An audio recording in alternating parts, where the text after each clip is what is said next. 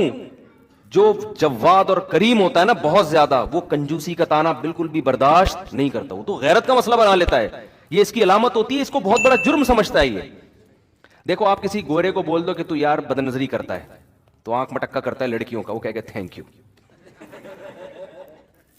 وہ کہے گا بھائی آپ کا بہت شکریہ، اب صرف اتنا سا کرتا ہوں میں بھائی، کیونکہ ان کے ہاں سے زیادہ ہو رہا ہے، وہ کہیں یہ کیا ہے، اس کو جرم نہیں سمجھے گا. لیکن آپ یا کسی گورے کو زانی کہہ دو، ابے تو شادی کے بغیر کسی لڑکی سے تیرے تعلقات ہیں، کہ میری باڈی ایکچولی میری مرضی، میں جو مرضی کروں، وہ اس کو اتنا بڑا مسئلہ نہیں سمجھتے. لیکن گورے کے سامنے یہ بتاؤ کہ فلاں آدمی اتنا اچھا ہے کہ وہ کہہ رہا ہے بھائی میں تو میری پہ بلیو کرتا ہوں، میں تو شادی کر کے، وہ کہہ کہ چلو یار اچھا بہت تہذیب یافتہ آدمی ہے، وہ ویری گڈ کہہ کے نکل جائے گا بدلی گلی سے، ٹھیک ہے نا، کہ یار چلو اچھا ہے، ایسے لوگ بھی کچھ مارکیٹ میں 2-4 عجائب گھر میں رکھنے کے لیے ہونے چاہیے، ٹھیک ہے، کہ جو بھی شادی پہ بلیو کرتے ہیں، اچھا ہے ہمارے عجائب گھر اس سے چلتے رہیں گے. جیسے وہ چرچوں کے قائل ہیں کہ بھئی ایک قدیم ایک روایات ہیں کہ ایک مذہب کا بالکل ہی عنصر ختم ہو جائے تو ایک تو بالکل ہی روایات ہی ختم ہو جائیں گی نا، تو 2-4 پادری عجائب گھر میں رکھنے کے لیے ہونے چاہیے تاکہ پتہ چلے ہم اصل میں کرسچن ہیں. تو یہ سب چیزیں وہ رکھتے ہیں مینٹین کہ ہمارا کلچر ختم نہ ہو. ہر اچھی قوم یہ کام کرتی ہے، کلچر کو باقی رکھنے کی کوشش کرتی ہے.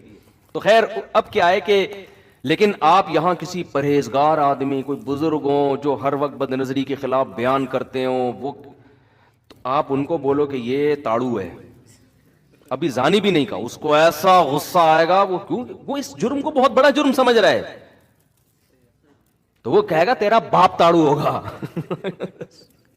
تو اپنا ڈی این اے کرا جا کے، تیرے تو نسب پہ مجھے شک ہے، ایسے ایسے تانے دینا شروع کر دے. یہ بلاغت ہوگی اس موقع پر.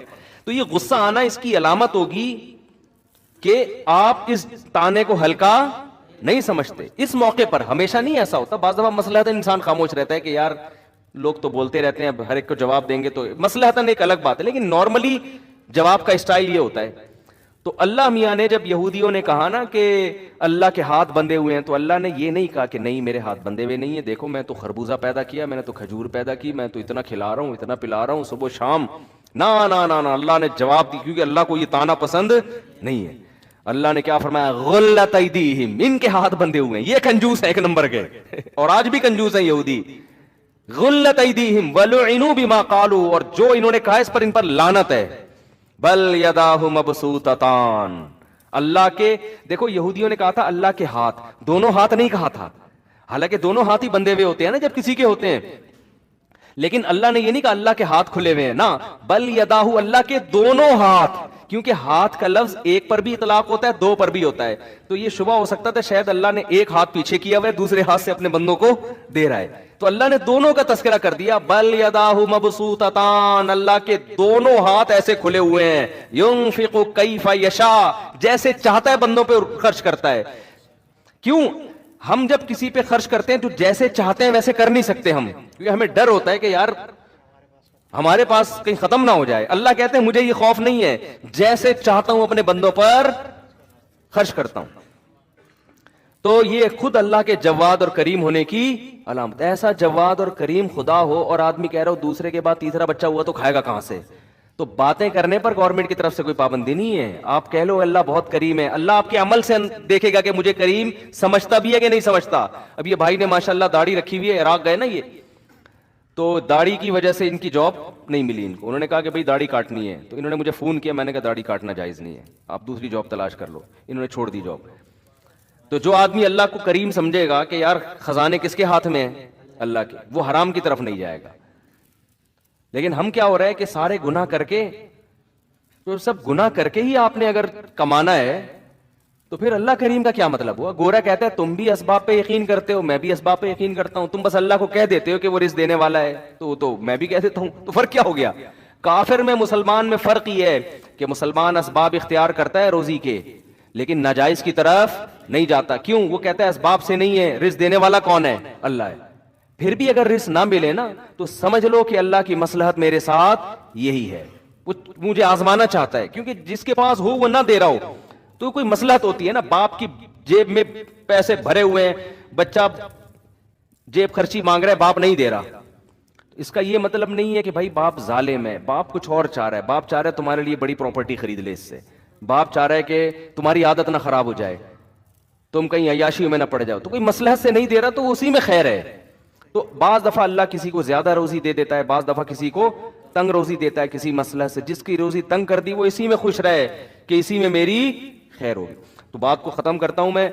تو فرعون کو، حامان کو دنیا کی ظاہری حالت دیکھ کر یہ خیال گزرا کہ ہم ہمیشہ اسی طرح رہیں گے. جوان آدمی یہ سمجھتا ہے میں ہمیشہ اسی طرح رہوں گا، خوبصورت یہ سمجھتا ہے میں ہمیشہ ایسا ہی رہوں گا، دولت مند سمجھتا ہے میں ہمیشہ ایسے ہی رہوں گا. بھائی یہ تھوڑے دن میں ٹائم ختم. اور جب آپ کا ٹائم آئے گا نا، پڑے ہوئے ہوگے بستر پہ اور قسم فرسی کی زندگی گزار رہے ہوگے، تو آپ کو اور مجھے عبرت ہوگی، لیکن ہمیں دیکھ کے دوسرے کو پھر بھی عبرت نہیں ہوگی. سمجھ رہے ہیں؟ ہمیں تو عبرت ہو جائے گی یار ہم کیا کرتے رہے ہیں، ٹھیک ہے نا، جہاں تو کہیں اور رہے ہیں، تیاری ہم نے کہیں اور کے لیے کی. نظر سوئے دنیا، قدم سوئے مرقد، کہاں جا رہا ہے کدھر دیکھتا ہے. قدم ہے قبرستان کی طرف، دل لگا رہا ہے بحریہ ٹاؤن کے پلاٹوں میں. ابے بحریہ کے قبرستان میں ہی دل لگا لے تو، کیوں؟ وہ تو یقینی ہے نا، بحریہ ٹاؤن جو بھی جائے گا بالآخر وہاں کے قبرستان میں تو جائے گا. تو وہاں کا کی طرف توجہ ہی نہیں ہے. تو شاعر نے کہا ہے، مرقد کہتے ہیں قبر کو، نظر سوئے دنیا قدم سوئے مرقد. تیری نظر دنیا کی طرف ہے، چل کے کہاں جا رہا ہے؟ قبر کی طرف. کہاں جا رہا ہے کدھر دیکھ رہا ہے. ایک آدمی کے سامنے گٹر کا ڈھکن کھلا ہوا ہو اور وہ پیچھے دیکھ کے جا رہا ہو تو اگلا کہے گا بھائی جدھر کو جا رہا ہے دیکھ بھی تو ادھر ہی کو نا یا تو ادھر ہی جانا شروع کر دے جہاں کو تو جا رہا ہے. دیکھ پیچھے رہا ہے بلڈنگوں کی طرف نا, خوبصورت بلڈنگ ہے یار زبردست, اور ادھر کو چلتا ہوا جا رہا ہے, آگے گٹر کھلا ہوا ہے. کہہ رہا ہے یار, لوگ کہہ رہے ہیں گٹر دیکھ, کہہ رہے ہیں گٹر وٹر یہ مولوی دکیانوس قسم کے لوگوں کی باتیں, آگے گٹر کھلا ہوا ہے, ڈھکن کھلا ہوا ہے, ادھر گرے گا. یہ پرانے دیکھ کیا لگژری اسٹائل ہے بحریہ ٹاؤن کا یار, وہ دیکھ کیا خوبصورت بلڈنگ, ابے وہ دیکھ یار گاڑی دیکھ, وہ دیکھ بنگلہ دیکھ. تو بھائی تو پھر جا بھی ادھر ہی کو, اپنا رخ چینج کر لے. جب وہ رخ چینج کرنا آپ کے بس میں نہیں ہے تو جدھر جا رہے ہو نا, جب بھی کوئی کہے نا وہ پیچھے مڑ کے دیکھ بحریہ ٹاؤن, بولے آگے گٹر ہے, اتنا دیکھ کہ آگے وہ افورڈ کر سکے. تو جب بھی آیا نا کہ یار یہ بنگلے یہ گاڑیاں, ابے آگے قبر ہے, ٹھیک ہے نا, جا کہا رہا ہوں. کوئی 40 سال کا ہو گیا, 50 سال کا ہو گیا, 15 سال رہ گئے, 10 سال رہ گئے, اور یہ بھی نہیں پتا ہے. گٹر میں تو پتا ہوتا ہے 3 فٹ کے بعد جا کے گروں گا, حقیقت ہے, تھوڑا احتیاط کرتا ہے, چلو جب قریب پہنچیں گے تو دیکھ لیں گے, لیکن وہاں تو پہلے سے ہی دیکھ رہا ہوتا ہے. تو قبر کا بھائی کچھ نہیں پتا کہ 10 سال لگیں گے, 20 سال لگیں گے, 15 سال لگیں گے, یا کل انا للہ ہو جائے, کچھ پتا. ابھی آج جنازہ آیا دولہا کا, ولیمہ تھا, ایک رات زوجہ کے ساتھ گزاری, ولیمہ جس دن تھا ہارٹ اٹیک سے انتقال ہو گیا. تو کتنا یہ ہوتا ہے. اور یہ تو پھر بھی ایک رات گزاری. میں ایسے دولہا کو جانتا ہوں, ہمارے جاننے والے تھے, دولہا بیوٹی پارلر جا رہا تھا, جس دن نکاح تھا نا اس کا, بارات بیٹھی ہوئی ہے شادی میں, اور وہ بیوٹی پارلر جا رہا ہے بائک پہ اپنے دوست کے ساتھ, کسی کراچی میں, یہ پیٹرول پمپ کے قریب نا, یہ جو نازم آباد پیٹرول پمپ نہیں ہے, یہاں کیا ہوا ہے کہ ایک بائک سلپ ہوئی ہے, پیچھے مزدہ والا سر کو چل کے چلا گیا. کیا گزری ہوگی والدین پر, یار ہمارا بیٹا آج اس کی شادی ہو رہی ہے, دولہا بنا ہوا ہے, دلہن پہ کیا گزری ہوگی, وہ اس کی پچ کا وسر آ رہا ہے. تو یہ سب اللہ بچائے ہم سب کو عافیت میں رہا, اللہ سے عافیت مانگنی چاہیے, لیکن یہ سب دنیا میں ہو رہا ہے, اس لیے دل لگانے کا کوئی آپشن ہے ہی نہیں ہمارے پاس. کام سارے کرو, دل نہ لگاؤ. اسلام آپ کو کام سے منع تھوڑی کرتا ہے. بھائی کیوں ٹینشن کیوں لے رہے ہو بھائی, ہو بھی سکتی ہے شادی, ہو سکتا ہے جس دن طے ہو اس سے پہلے انا للہ ہو جائے. ہمارے حضرت فرماتے تھے کہ جس دن میری شادی ہو, ہمارے حضرت کی, تو فرمایا کہ میں, جب جوان آدمی کی شادی ہوتی ہے تو اس کو خوش ہونا تو چاہیے نا اس دن. آج کل کچھ لوگ ہو رہے ہیں, کچھ نہیں ہو رہے, وہ مجھے نہیں پتا, لیکن ہونا چاہیے ایکچولی اس کو اس دن بہت زیادہ. میں اس لیے کہہ رہا ہوں کہ خوش ہوتا ہے, تو وہ کچھ لوگ کہیں گے ہم تو خوش نہیں تھے, تو وہ ان کا مسئلہ ہے. تو ویسے نارملی انسان کو خوش ہونا چاہیے. تو حضرت نے فرمایا کہ میری جب شادی ہوئی نا, اور جو نظر کی حفاظت کرنے والے لوگ ہیں, جو پاک دامن لوگ ہیں, ان کو نکاح میں لذت بھی اللہ نے زیادہ رکھی ہوتی ہے. تو حضرت فرماتے ہیں کہ میں جب گھر والوں کے پاس جانے لگا تو میں نے دل میں سوچا کہ اگر اس وقت موت کا فرشتہ آئے اور کہ چل بھائی آخرت کے لیے, تو تیرے دل پہ کیا گزرے گی. ہے بھائی, آدمی اصولی طور پر شاید ہم جیسے نالائق ہوتے ہیں, ہم کہتے ہیں اللہ 3-4 دن تو مہلت دے دے, اتنے عرصے کے بعد پہلی دفعہ شادی ہو رہی ہے. طارق مسعود صاحب ہوتے تو چلو کوئی مسئلہ نہیں تھا, کئی دفعہ ہو چکی تھی پہلے بھی. ارادہ بھی ایک کا ہو, حضرت کا تو ایک ہی کا ارادہ تھا, ایک ہی کی انہوں نے, وہ تو دوسری کی, وہ تو کہتے تھے یہ جس نے کوئی غم نہ ہو, جیسے کہتے ہیں نا بکری پال لے. تو کیا حالت ہوگی. اور پاک دامن, اور ہمارے حضرت کی صحت بھی بڑی زبردست تھی. میرے شیخ حضرت مفتی رشید احمد صاحب رحمہ اللہ تعالیٰ لدھیانہ کے, پنجاب کے تھے, سب صنوبر کے تنے جیسا ان کا قد تھا ماشاءاللہ, بہت زبردست صحت حضرت کے. جب بھی کئی واقعات ہیں حضرت کے, جب بھی تو نہیں کہہ سکتا, واقعات ہیں انوار الرشید میں جو ان کی کتاب ہے اس میں لکھے ہوئے ہیں کہ کلائیاں توڑی ہیں پھڈوں کے دوران, ٹھیک ہے نا, پہلوانوں کی کلائیاں توڑی ہیں, تھے دبلے پتلے. تو لیکن جب ان کی لڑائیاں ہوئی ہیں نا پھڈوں کے دوران, پہلوان کی کلائیاں توڑی ہیں, 2-3 پہلوانوں کی, کسی کی کلائی توڑ دی, کسی کا سیٹنگ آؤٹ ہو گئی, بھاگ گئے وہ. تو بہت زبردست فائٹ کرنا جانتے تھے, بڑی خاندانی صحت رکھی ہوئی تھی. تو صحت مند آدمی وہ تو ظاہر ہے اور زیادہ اس کو نکاح میں رغبت ہوتی ہے. تو حضرت فرماتے ہیں میں نے اپنا محاسبہ کیا. وہ ہر وقت نا اپنے آپ کو چیک کرتے تھے یہ بڑے لوگ, کہ ہم آخرت سے غافل تو نہیں ہو رہے کہیں. یعنی ہر وقت چیک, دنیا میں دنیا کی نعمتیں تو ساری رکھنی ہیں, لیکن آخرت کو ہمیشہ دنیا پہ ترجیح. بھائی تیار ہر وقت موت کے لیے. تو میں اور آپ ہوتے ہیں, ہم کہتے ہیں اللہ 6 مہینے کی مہلت دے دے, 10 مہینے کی مہلت دے دے. ہمارے تو آگے بھی بڑے پلان ہیں نا, یا اللہ ابھی تو میری شادی ہوئی ہے, ابھی تو میں مفتی صاحب کے بیان سننا میں نے شروع کیے ہیں, ابھی تو بیگم کا ذہن بنانا ہے دوسری کے لیے, پھر تیسری کے لیے, پھر چوتھی کے لیے, پھر جب 4 ہو جائیں گے پھر بچے ہوں گے, پھر بیٹیاں ہوں گی, پھر بیٹیاں بڑی ہوں گی, پھر بیٹیوں کی شادیاں ہوں گی, پھر بیٹے اسٹیبل ہو جائیں گے, پھر میں ان کے لیے پراپرٹی بنانے کی سوچوں گا, پھر میں ان کے لیے اتنے مکان بناؤں گا, پھر میں مکان بنا کے پھر جب سب کو نام کر کے پراپرٹی تقسیم کر کے پھر میں آخر میں حج پہ جاؤں گا. پھر میں حج سے آنے کے بعد قضائے عمری بھی میں نے کرنی ہے. 40 سال سے میں نے ایک نماز بھی نہیں پڑھی ہے. وہ قضائے عمری میری کمپلیٹ ہو جائے, اس کے کمپلیٹ ہونے کے بعد بھی سوچ رہا ہوتا ہے ابھی مرنا مناسب رہے گا کہ نہیں رہے گا. وہ 2-3 کوئی چیزیں رہ تو نہیں گئی ہیں, ابھی بھی سوچ رہا ہوتا ہے کہ ابھی مناسب ہے کہ نہیں. تو بچے بھی ہو گئے, بچوں کی شادیاں بھی ہو گئیں, سارے کام دھندوں سے فارغ ہو کر پھر 4 مہینے بھی تبلیغ میں بہت عرصے سے سوچا. نیک لوگوں کی بات کر رہا ہوں, جو برے لوگ ہیں وہ تو کہتے ہیں سوال ہی پیدا نہیں ہوتا کہ میں دنیا سے جاؤں, یہ تو ہو ہی نہیں سکتا. جو نیک ہے پرہیزگار ہیں ان کی بات. پھر آخر میں یار ہم 4 مہینے بھی تبلیغ میں, ہم نے کب سے سوچا ہوا تھا جب سب کاموں سے فارغ ہوں گے تو حج کیا, پھر 4 مہینے کے لیے تبلیغ میں جا کے فارغ ہو کر آئے.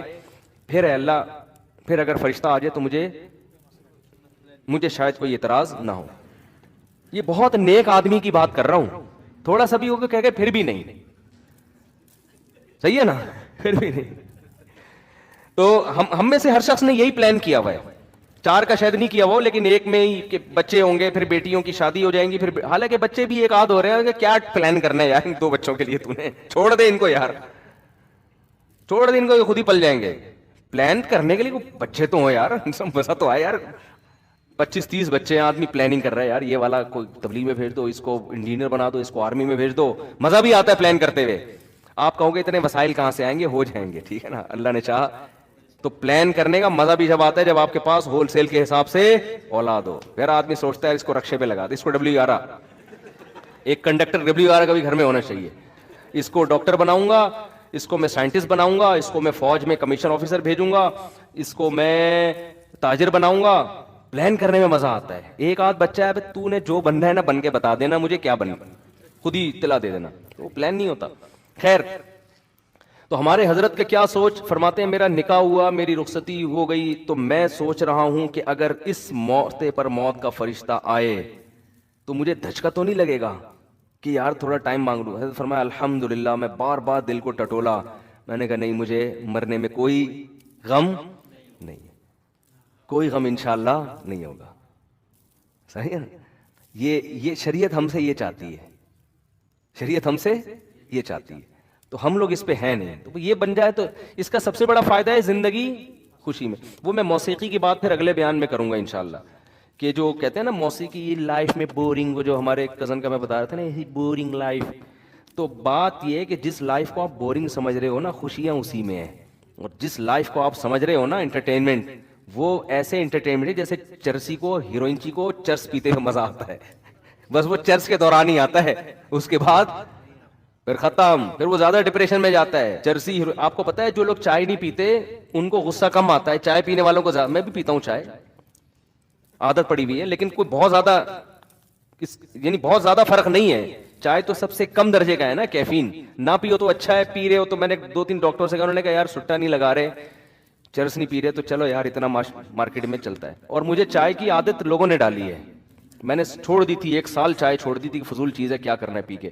بہت ہنسی خوشی زندگی گزر رہی تھی. پھر وہ لوگوں نے پلا کے نا, ہمارے KPK کے لوگ سخی اتنے ہیں کہ اگر چائے نہیں پیو نا تو پھر یہ دمبا کھلاتے ہیں. پیٹ بھرا ہوا ہے نہیں کھا سکتا دمبا بھائی, کہہ رہے ہیں پھر کولڈ ڈرنک پلاتے ہیں. کہہ رہے ہیں ہمارے یہاں مہمان آیا, یہ کیسے ہو سکتا ہے کہ یہ خالی پیٹ چلا ہے, تیرا باپ بھی کھائے گا.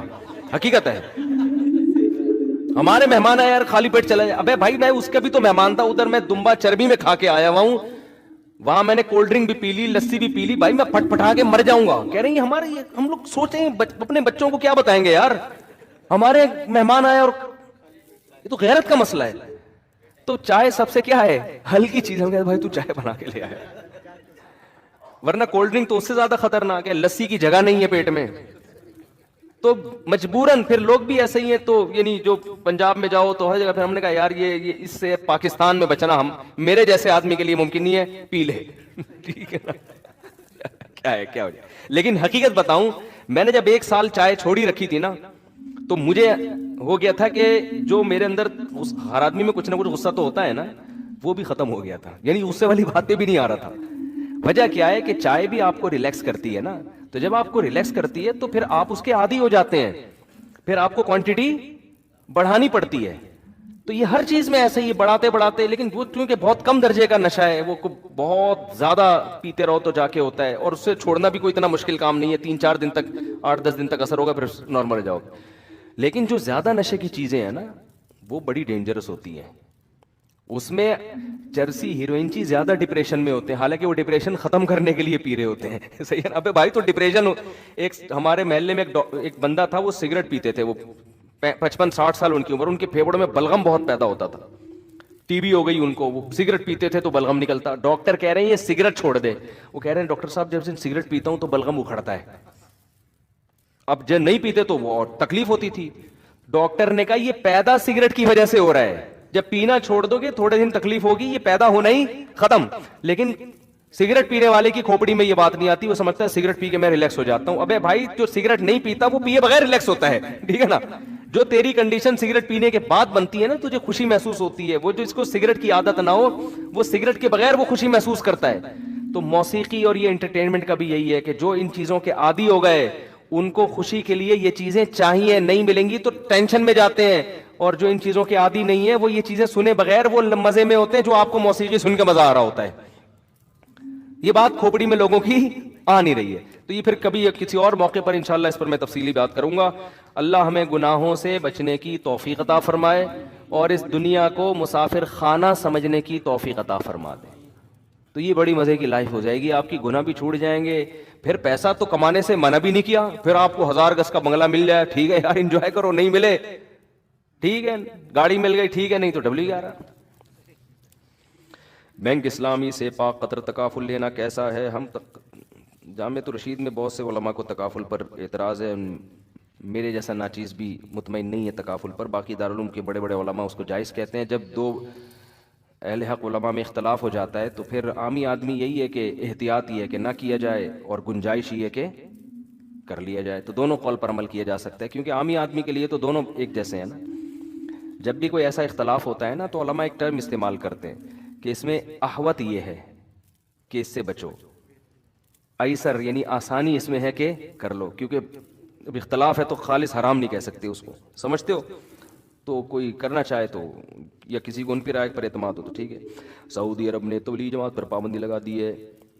دیکھو بات یہ ہے, میں بار بار یہ کہتا ہوں, انور مقصود نے جب معین اختر سے پوچھا نا کہ ماموں کیا کرتے ہیں, تو معین اختر نے کہا ماموں کی باتیں کس سے پوچھو, ماموں. تو سعودی حکومت جو کر رہی ہے نا, تو سعودیہ کی باتیں کس سے پوچھو, حکومت سعودیہ سے پوچھو, مجھ سے پوچھ کے پابندی نہیں لگائی. آئی بس. تو وہ پروگرام کا میں نے کلپ دیکھا تھا, بہت جگہ فائدہ ہوا, بہت جگہ فائدہ ہوا, گھر میں بھی فائدہ ہوا. میرے گھر والے مجھ سے کچھ پوچھ رہے ہوتے ہیں نا کہ وہ کیا کہہ رہا تھا, میں نے کہا ماموں کی باتیں کس سے پوچھو, ماموں سے پوچھو. تو یہ مسجد میں بھی فائدہ ہوا, لوگ مجھ سے آگے پوچھ رہے ہوتے ہیں. میں کہتا ہوں بھائی معین اختر سے ہم نے ایک چیز سیکھی ہے. اس کے شارٹ کلپ میں انور مقصود نے پوچھا کہ ماموں کیا کرتے ہیں, اس نے کہا ماموں کی باتیں ماموں سے. پھر جب بہت زیادہ پوچھا اس نے کہا ماموں گالیاں دیتے ہیں, یہ کرتے ہیں. غلط کیا بھائی, اللہ تعالیٰ تبلیغ جماعت پہ پابندیوں کو ہٹائے سعودی عرب میں.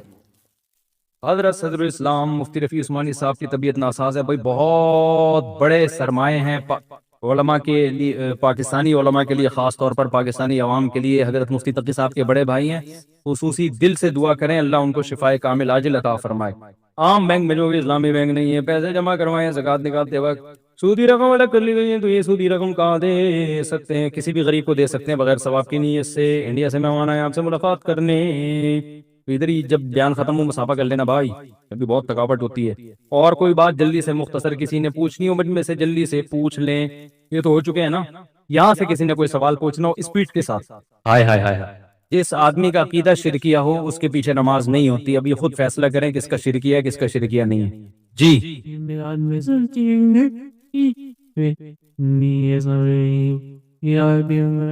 ہاں نہیں, پردہ ہوگا, پردے کے ساتھ رہیں, ٹھیک ہے نا. کزن سے, کزن کے لیے پردہ, آپ کا پردہ نہیں ہوگا کزن سے, کزن کا آپ سے پردہ ہوگا. پردہ مرد کا نہیں ہوتا, پردہ عورت کا ہوتا ہے. جی یہ والا نہیں ہوئے, اچھا میں سمجھا ہو گئے.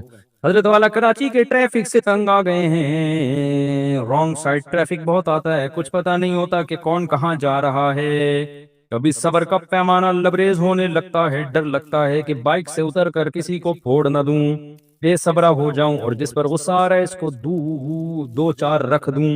وہ بھی رکھے گا، جب آپ دو چار اس کے رکھیں گے تو 8 10 وہ بھی رکھے گا، اتنا نیک تھوڑی کوئی ہوتا ہے کہ آپ اس کے رکھیں اور وہ کچھ بھی نہ کہ وہ تھینک یو کہہ کے چلا جائے۔ باقی آپ نئے نئے کراچی میں آئے ہیں میرا خیال ہے آپ تو مسئلہ ہی کس نے پوچھا ہی نئے آئے ہیں کراچی میں، ہاں تو وہ تھوڑے دن میں عادی ہو جائیں گے۔ پھر جو تمیز سے ڈرائیونگ کر رہا ہوگا اس پہ آپ کو غصہ آئے گا، ابے کم بخت، یعنی آپ بولو گے ابھی یہ تو جو اسپیڈ لمٹ ہے اس کے اندر اندر کیوں چل رہا ہے تو یہ آپ کو تھوڑے دن میں سیٹ ہو جائے گی۔ ہوتا ہے جب نئے نئے کوئی کراچی آتا ہے تو شروع میں ایسا ہوتا ہے۔ دیکھو یہ کراچی کے جو کھڈے ہیں نا، یہ اللہ کی بہت بڑی رحمت ہے، اس کو عذاب مت سمجھو، حقیقت بتا رہا ہوں میں، اس سے کھانا ہضم ہوتا ہے۔ کراچی میں پیٹ کے مسائل بہت زیادہ ہیں، کراچی کی سڑکوں میں اسپیڈ بریکر زیادہ ہیں، سڑک کم ہے، کھڈے زیادہ ہیں، تو یہ اس کا فائدہ ہو رہا ہے، بہت فائدہ ہو رہا ہے اس سے۔ میں جب بھی کراچی آتا ہوں الحمدللہ کمر ومر کے سارے مورے اپنی جگہ سیٹ ہو جاتے ہیں، یہ تھوڑے دن میں سیٹ ہو جائیں گے انشاءاللہ۔ حضرت آپ نے فن والوں کے ساتھ اسٹوڈیو میں بیٹھ کر فنی ویڈیو دیکھی تھی جس میں عربی گانا بھی تھا اور میوزک بھی، تو کیا آپ اس بات کے قائل ہو گئے ہیں کہ فنی ویڈیو میں میوزک ہو سکتا ہے؟ مجھے تو پتہ بھی نہیں کہ فنی کچھ چل بھی رہا تھا اس میں، بعض دفعہ بیک گراؤنڈ میں میوزک چلا رہے ہوتے ہیں، وہ نہیں چلانا چاہیے، لیکن وہ میوزک مقصد نہیں ہوتا، وہ میوزک مقصد نہیں ہوتا، اپریشیٹ نہیں کرنا چاہیے اس میوزک کو، لیکن وہ جیسے آپ خبریں سن رہے ہیں پیچھے BBC سنتے ہو تو پیچھے میوزک چلتا ہے نا، اب یہ تھوڑی کہ BBC سننا ہی حرام ہو جائے گا، تو ایسے ہی وہ آج کل تو ہر جگہ بیک گراؤنڈ میں کچھ نہ کچھ چلا رہے ہوتے ہیں، تو وہ نہ سنا کریں، خود بخود آ رہے ہیں تو آنے دیں، اتنی سختی نہیں کرو اسلام میں یار، لوگ پتہ نہیں کیا کیا کر رہے ہیں، ڈسکو کلب میں جا کے ڈانس کر رہے ہیں اور کیا کیا ہو رہا ہے مارکیٹ میں، آپ نے بالکل ہی اس کو اتنا زیادہ پابندیاں لگا دیں۔ اس زمانے میں جو گنجائش کا پہلو ہے نا وہ نکالنا چاہیے، جو بھی مفتی معاشرے کی سوسائٹی کو سمجھے گا وہ گنجائش کے پہلو کو ہمیشہ ترجیح دے گا، جو اسلام کے بیسک چیزیں ہیں ان کو لوگ اگر چھوڑ دیں تو یہ بھی غنیمت، تو اس زمانے میں یہ بھی کافی ہے، تو اٹھا کے چوم کے رکھ لے بس قرآن پاک، نہیں کوئی ہدیہ نہیں۔ اب یہ جو فوجی لوگ پریڈ کرتے ہیں یہ بغیر میوزک کے ہو سکتی ہے؟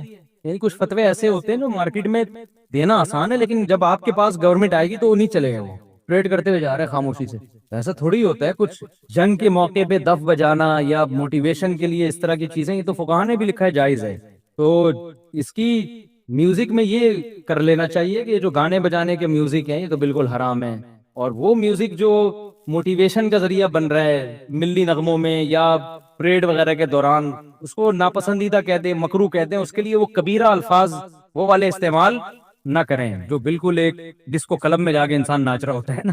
میں نہیں کہہ رہا کہ اس کو بالکل حلال کہیں، تھوڑا ہلکا رکھیں، جتنی شریعت نے جس چیز کو رکھا ہے نا اس کو اتنا ہی رکھیں، اس کو کہتے ہیں ناپسندیدہ ہے، مکروہ ہے، اس طرح کے الفاظ استعمال کریں، اس پہ وہ حکام لوگ بہت الٹا سیدھا کر رہے ہیں۔ جنید جمشید کی جب نظمیں آنا شروع ہوئی نا اس میں بھی تھوڑا بیک گراؤنڈ میں ہو رہا ہوتا تھا، لوگ کہتے تھے یہ دیکھو میوزک، میں نے کہا بھائی وہ ڈسکو کلب سے آیا ہے یار، اب اس کو اتنا تو کرنے دو تھوڑا سا، اس کو بالکل ہی آپ نے صوفی بنا کے وہ کیا کرے گا بیٹھ کے، پھر تھوڑا سا تو پھر اٹریکشن اس میں نعت میں یا کوئی اس میں پیدا کرنے کے لیے تھوڑا سا تو آواز میں ایکو پیدا، لوگ ایکو کے بھی خلاف ہیں بعض لوگ، تو تھوڑا ہولا ہاتھ رکھیں، مقصد صرف ہی ہے جی۔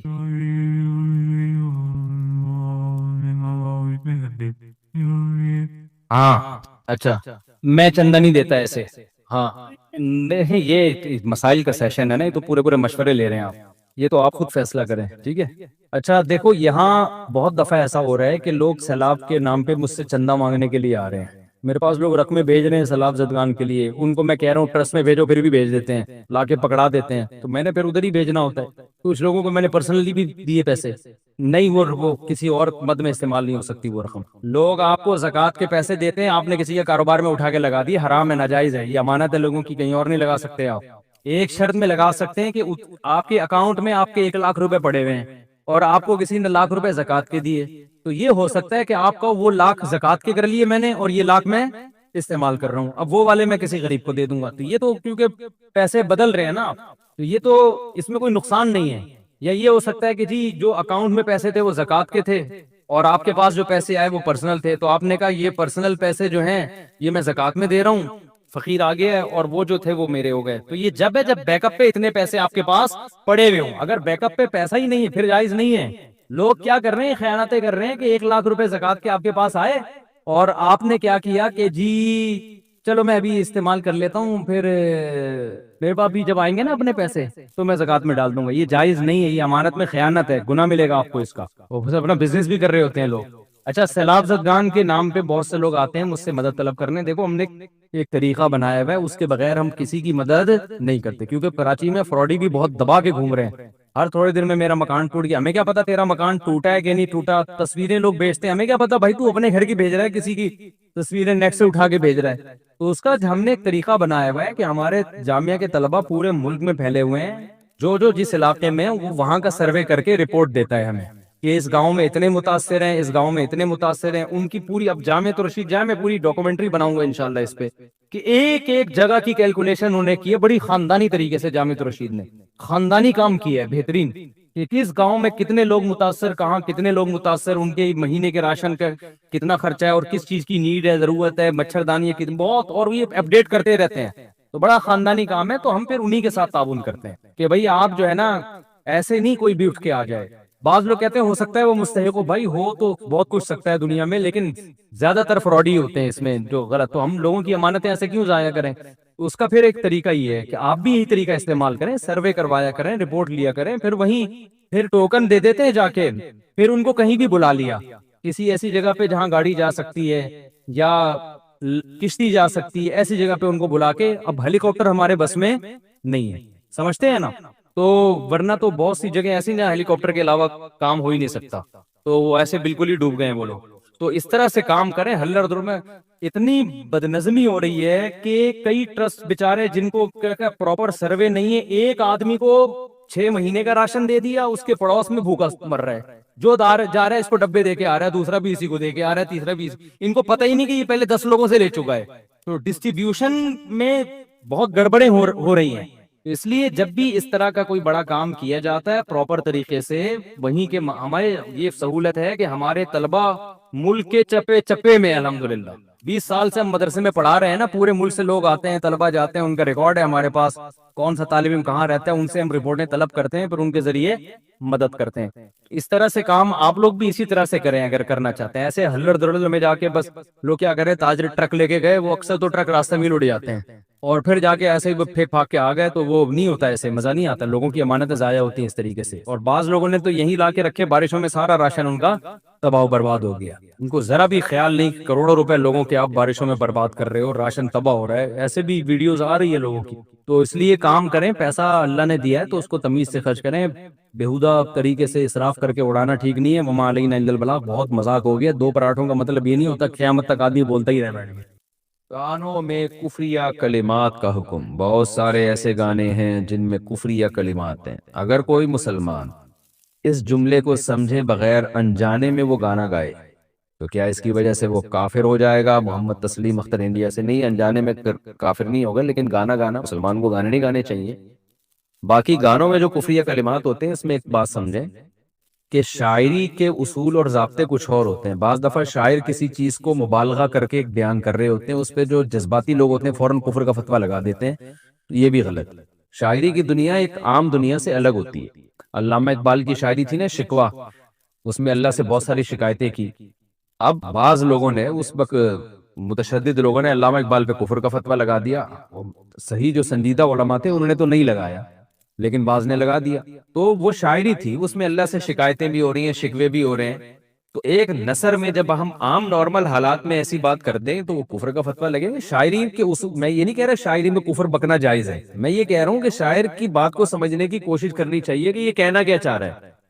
تو اس میں جلد بازی نہیں کرنی چاہیے. کفر کے معاملہ ایسا نہیں ہے کہ کوئی بھی کچھ بات کہتے ہو آپ نے فوراً اٹھا کے اس کو کافر کہہ دیا. اور تو شاعری میں اگر آپ خود نہیں فیصلہ کر سکتے, کسی عالم سے پوچھ لیں, پڑھے لکھے سنجیدہ علماء سے, کہ بھئی یہ کافر ہے بھی یا نہیں ہے, یا یہ کلمات کفری ہیں, تو آپ کو بتائیں گے کہ بھئی یہ شاعری کا ناز ہوتا ہے. بعض دفعہ اللہ سے شکایتیں ہو رہی ہوتی ہیں, وہ شکایتیں صرف ایک ناز کے حکم میں ہوتی ہیں کہ ناز کیا جا رہا ہے اللہ کے ساتھ. تو اس میں جلد بازی سے کام نہیں لینا چاہیے فتویٰ لگانے میں اور کفریہ کافر کہنے میں کسی کو. مذہبی لوگوں میں بعض دفعہ بڑی شدت آ جاتی ہے, اس سے بڑے مسائل کھڑے ہو جاتے ہیں. تو واضح طور پر جب